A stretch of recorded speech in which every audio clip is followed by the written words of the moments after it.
Boa noite, meus amigos, tudo bem? Vamos dar continuidade hoje ao nosso material gravado, tá? Na aula passada nós falamos sobre política de segurança e a introdução, tá?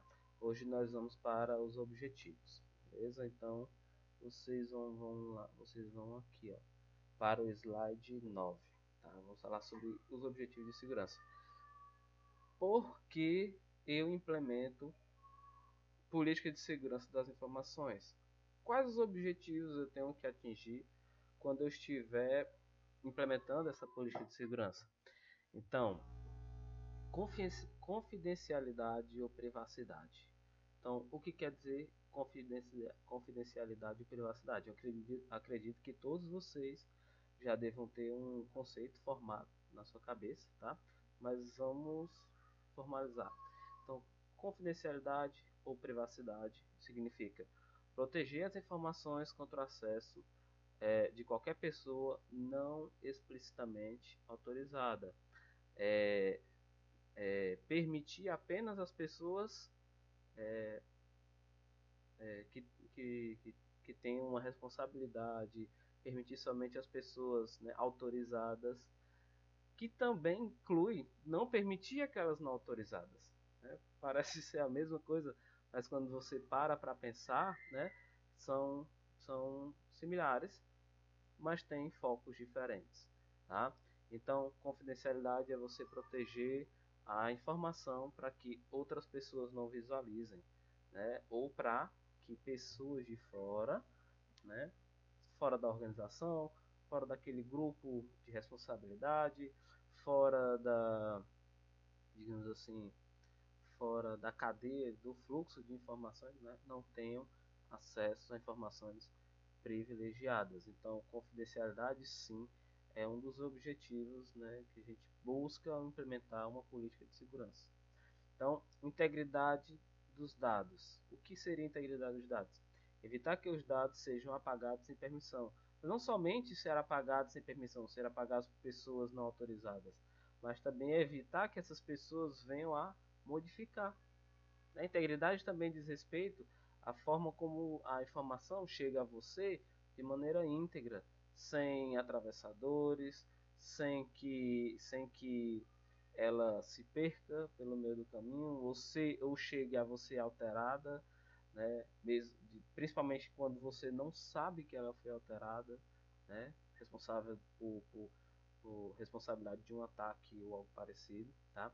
Então, a integridade dos dados, sim, é um dos objetivos da nossa política de segurança. Disponibilidade, né, principalmente para aquelas empresas, organizações que prestam serviços 24/7, digamos assim. Então, disponibilidade trata-se de proteger os serviços de tal forma que estes não sejam degradados ou tornados indisponíveis sem a devida autorização. Sem a devida autorização, por quê? Vamos lá pegar no contexto que estamos trabalhando hoje, a segurança da informação, tá? Hoje estamos passando por uma pandemia.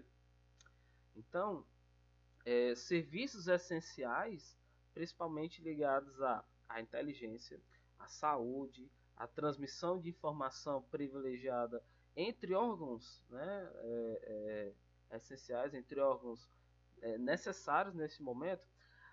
Se vocês forem procurar as plataformas de streaming, por exemplo, muitas delas pararam de prover, sei lá, o seu streaming numa qualidade altíssima para que a largura de banda, né, de internet, digamos, no nível nacional, já que todas as pessoas, digamos assim, ao redor do mundo estão trabalhando home office, estão, sei lá, se divertindo, né, se divertindo, né? Como é que a pessoa pode se divertir na época dessa?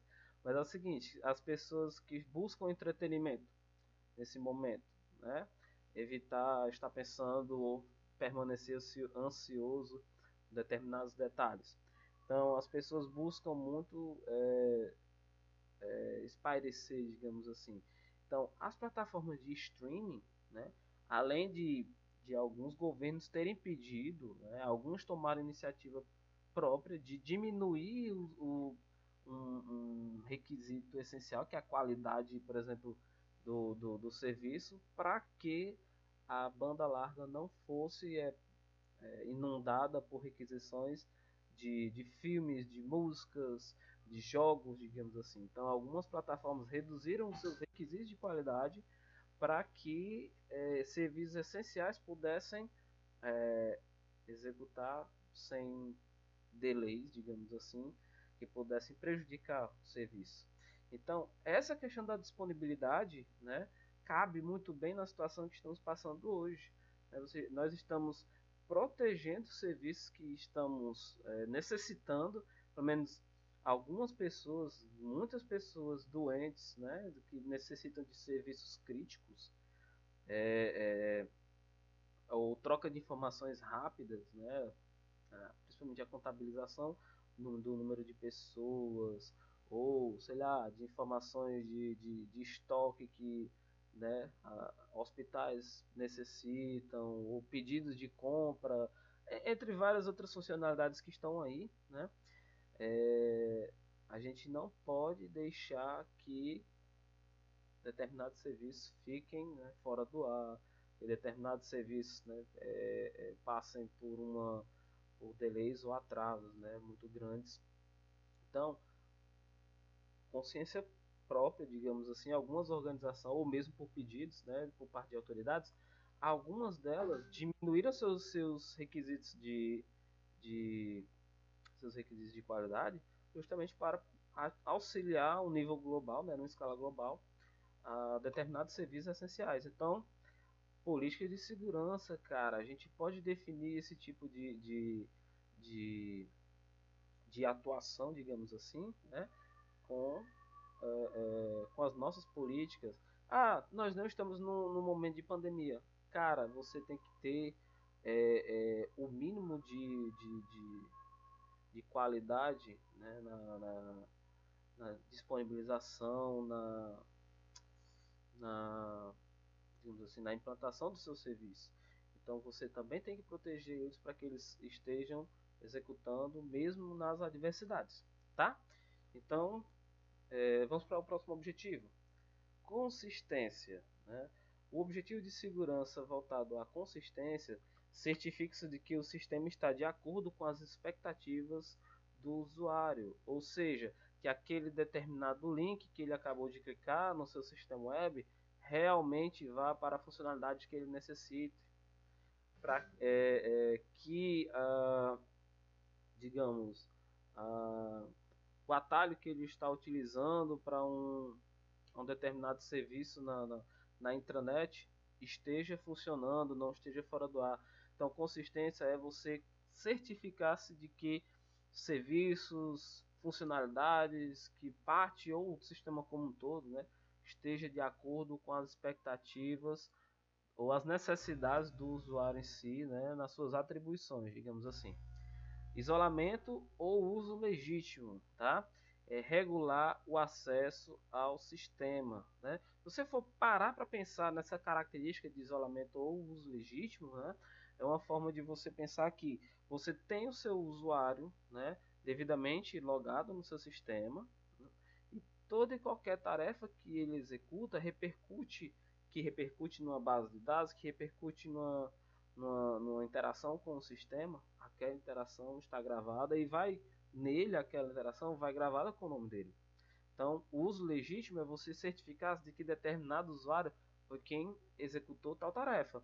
Isolamento, você já volta aqui um pouquinho atrás, ela é digamos assim, uma, um objetivo sinônimo de confidencialidade, né? Uma vez que você protege a informação contra o acesso de qualquer pessoa, você também pode isolar determinado acesso e determinar que aquele usuário, que aquele perfil, que aquela responsabilidade pertence a um determinado usuário, pertence a ele e é ele quem está executando aquela tarefa. Então isso significa isolamento ou uso legítimo da ferramenta, da funcionalidade, do dado, tá? E temos que abranger, né, quando a gente está, digamos assim, implantando uma política de segurança. Auditoria, né? Auditoria quer dizer proteger o sistema contra os os erros e atos maliciosos cometidos por usuários autorizados. Como assim, professor? Proteger os sistemas contra erros e atos maliciosos provindos de uma pessoa autorizada.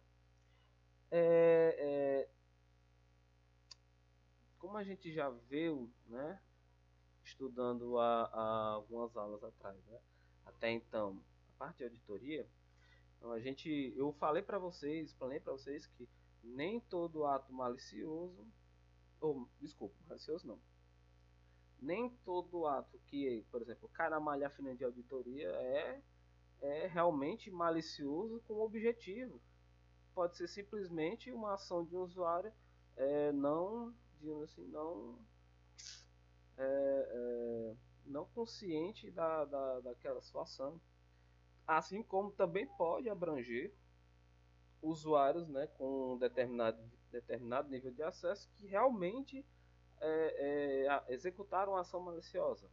Vamos lá. Proteger o sistema contra os erros e atos maliciosos. Quando eu falo que o usuário, sem a sua sã consciência, né, de estar executando a tarefa, ele está cometendo um erro. E cometer um erro que caia na auditoria pode significar, sei lá, durante a implantação de um projeto, de uma ferramenta, de um sistema, digamos assim, né, agregar aquele serviço, agregar aquela ferramenta ao sistema principal, né, exige um determinado esforço e uma determinada quantidade de braço, digamos assim, de pessoas para aquela migração, para aquele objetivo, tá? E aí essa ação, né, por envolver um grupo de pessoas que devem estar coordenadas, que devem ter suas atividades bem definidas, tá? Em algum momento realmente pode acontecer um extravio de informação, um carregamento de informação errônea, né, por imperícia da pessoa, tá? Isso pode vir a acontecer. Quem vai detectar aquele problema? Quem vai detectar que aquela informação está errada? Uma rotina de auditoria, com certeza, que quando bem realizada, né, num ambiente de TI, digamos assim, um processo maduro, tá? Ela voltado para a governança e auditoria, facilmente pegaria um problema desse nível, desse tipo, né? E a pessoa que estaria relacionada a ele. Isso daí é um dos exemplos. Outro exemplo pode ser um procedimento errôneo causado por um usuário convencional, um usuário de uma determinada área, utilizando a ferramenta. A ferramenta, por algum motivo, permitiu que ele executasse aquela tarefa. Caísse em uma determinada exceção, digamos assim, na operação do sistema e ele veio a causar uma distorção na informação, né, dentro da ferramenta. Isso poderia ter sido um erro, né, capturado pela auditoria. E aí, isso aí é quando a gente fala sobre ações errôneas, onde o usuário, né, querendo ou não, cometeu, né, sem a intenção de realmente danificar ou prejudicar a empresa. Agora, esse objetivo da auditoria em relação a atos maliciosos, né, cometido por usuários autorizados, ou seja, a gente falou disso várias vezes, né? Pode ter sido uma política de desligamento mal realizado, digamos assim. Pode ter um usuário que foi devidamente desligada lá no setor de departamento de pessoal, lá no departamento pessoal, perdão, mas aí por falta de repasse de informação, por falta de um amadurecimento no processo de desligamento, né, voltado para a área de TI, você pode permitir que aquele cara continue com seus acessos, que seus usuários, né, mesmo horas depois do seu desligamento, permaneça ativo e ele seja capaz de executar toda e qualquer ação que ele normalmente teria sem ter sido desligado anteriormente. Tá? E aí, obviamente, um dos problemas relacionados ao desligamento é a insatisfação do usuário, do ex-funcionário, e que pode, né, num ato de impulsividade, vir a cometer um ato malicioso no sistema, deletar determinada informação, baseado também no nível de segurança, no perfil de autorização dele, o cara pode chegar a deletar uma base. Ele, né? É impossível? Nada é impossível. Digamos assim, tá? Então, o objetivo de segurança da auditoria acredito que tenha ficado bem, né, coberto nesse sentido. Confiabilidade, né? O que quer dizer confiabilidade? Garantir que, mesmo em condições adversas, o sistema atue conforme o esperado. É garantir que a informação, é garantir que o processo continue executando normalmente, mesmo nas adversidades. Vamos lá, processo convencional. Você tem um formulário de cadastro em uma determinada informação, ordem de compra, ordem de venda, o que seja, uma determinada compra por parte do fornecedor. Bom, confiabilidade para o seu sistema, né? O que é uma situação adversa no preenchimento de formulário? Você dá uma informação errada, um tipo de informação errada, um campo de data que recebe caracteres, um campo de informação numérica, né, de preço, digamos assim, com casos decimais, você passando caractere especial tipo arroba e barra, etc. Né? Um sistema sem confiabilidade permite que você não só seja capaz de imputar no formulário as informações, como também de carregar na base. Então, um sistema que é capaz de realizar esse tipo de ação não é confiável, né? Então, ele não consegue garantir confiabilidade em condições adversas. Esse tipo de ação pode ser realizada por um funcionário mal treinado, um funcionário desgostoso, né? Que a gente mencionou na auditoria passada, no objetivo passado, que era a auditoria, né? Então, a confiabilidade permite que o sistema atue conforme o esperado, né? Ele não vai permitir que a informação entre de maneira errônea, principalmente relacionado a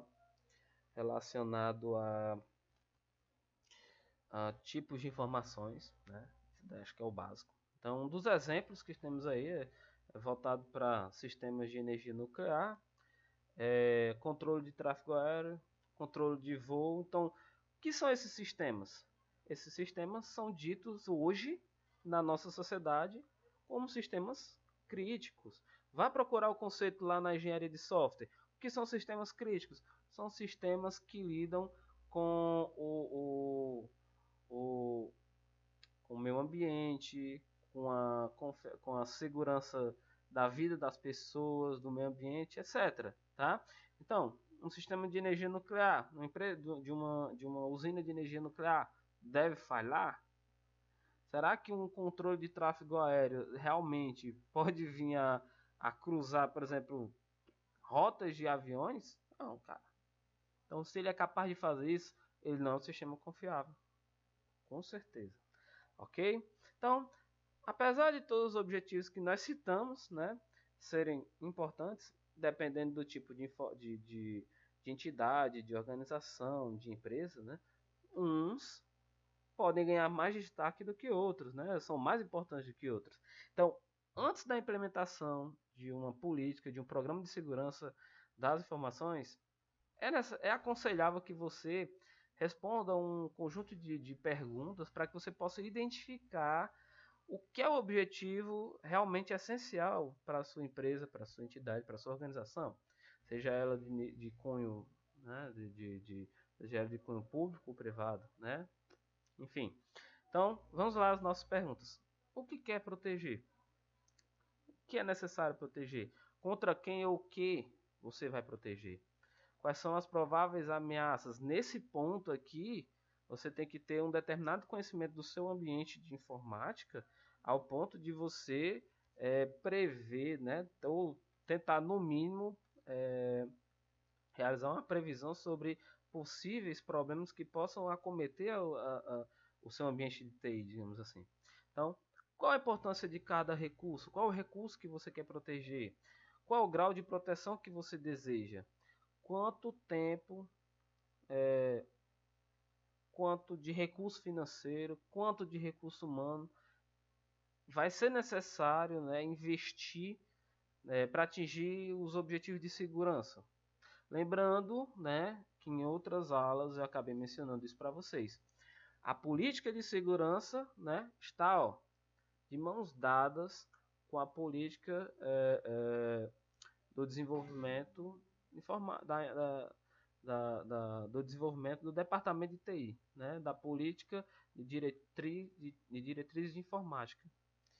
Então, é o PDTI, que é a política e diretrizes de informação e tecnologia da informação, PDTI, se eu não me engano, eu vou me lembrar do termo. Mas enfim,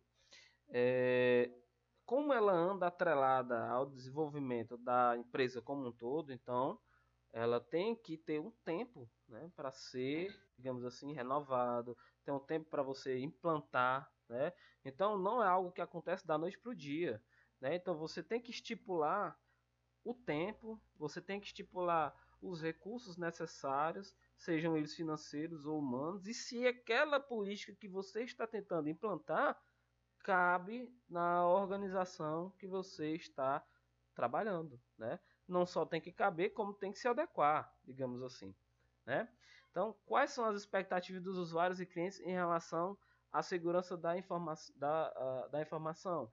Então, para um analista de segurança, uma coisa tem que estar muito bem claro e formalizado, digamos assim, é a expectativa do que vai acontecer e do que o seu cliente, do que o seu empregador, do que a o seu superior, digamos assim, né, espera de você. Então você tem que alinhar essas expectativas, né? Nós falamos bastante disso na aula de relatório, né, sobre a auditoria de TI. Então, próxima pergunta diz a última, né? Quais as consequências para a instituição se os seus sistemas e informações forem corrompidos ou roubados, né? Então você tem que ter os riscos muito bem definidos nesse momento, tá? É aqui onde você vai dizer assim: eu preciso de determinados mecanismos de segurança e se eu não tiver, e se eu não implantar, e se eu não chegar naquele tempo de implantação, de desenvolvimento, eu não chegar naquele momento da vida da empresa, eu não tiver isso aqui e acontecer um problema. Quais são os riscos inerentes? Tá certo? Então, hoje, né, foi a nossa aula sobre objetivos na definição de uma política de segurança. Tá? Vou continuar postando aulas, tá, pra gente. Hoje foi a nossa primeira live, tá? Mais minha do que de vocês.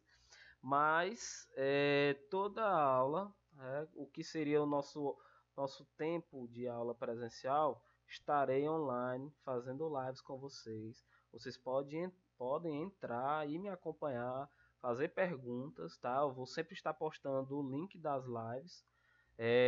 O que seria melhor para a gente quando der às 6h30, na terça-feira, toda terça-feira às 6h30, vocês me procurem no chat dentro do Moodle, tá?